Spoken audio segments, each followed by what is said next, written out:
saaka bajaaj ku waday gabar baa raacday lacag 300 kun oo kaash wadatay markaa lacagtii ku ilowday gabadhii markaa ay ka tagtay kor u qaad lacagta yaa wuxuu arkay lacagtii inay soo raadiyay halkii ay kaga tagtay oo yimid ma sha Allah aad iyo aad baan u faraxsanahay wiilka dhalinyarada intaas ee xalaal maalka waa ducaynayna adeer khayr Allah ku siiyo dadka Soomaaliyeed waxaa la nahay wiilasha Soomaaliyeed raaca xabasha ku maanta yahay muuna soo celin aad iyo aad badan u mahadsan tahay waa yar ka yar waa dhowr iyo 20 jir 20 ka xal inay kuga dhigan yihiin aad iyo aad baan u mahadsanayna ma sha Allah aad iyo aad baan adeer magaca guuleed Ibrahim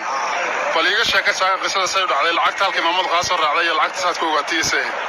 agar xaafadaan waa iga soo raacday xaafadaan seeraandi ayadii laba mid bas la socday marka aanu alaabii waxay wateen maargin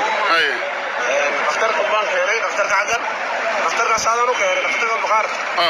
iga degeen sax ana waa iska tagay sax markii waa iska tagay waxaan tagay suuqan kale iska shaqaysan salaayo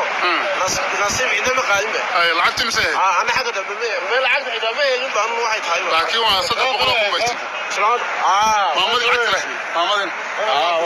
ما لا يد العتله لها امسح يد العسل هذا لا بقول يا سياشم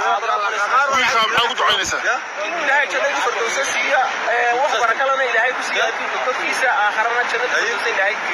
ما شاء الله ما شاء الله ما شاء الله انا وانت عيننا ويل دليرا وي waxaan aad baan u gudbinaa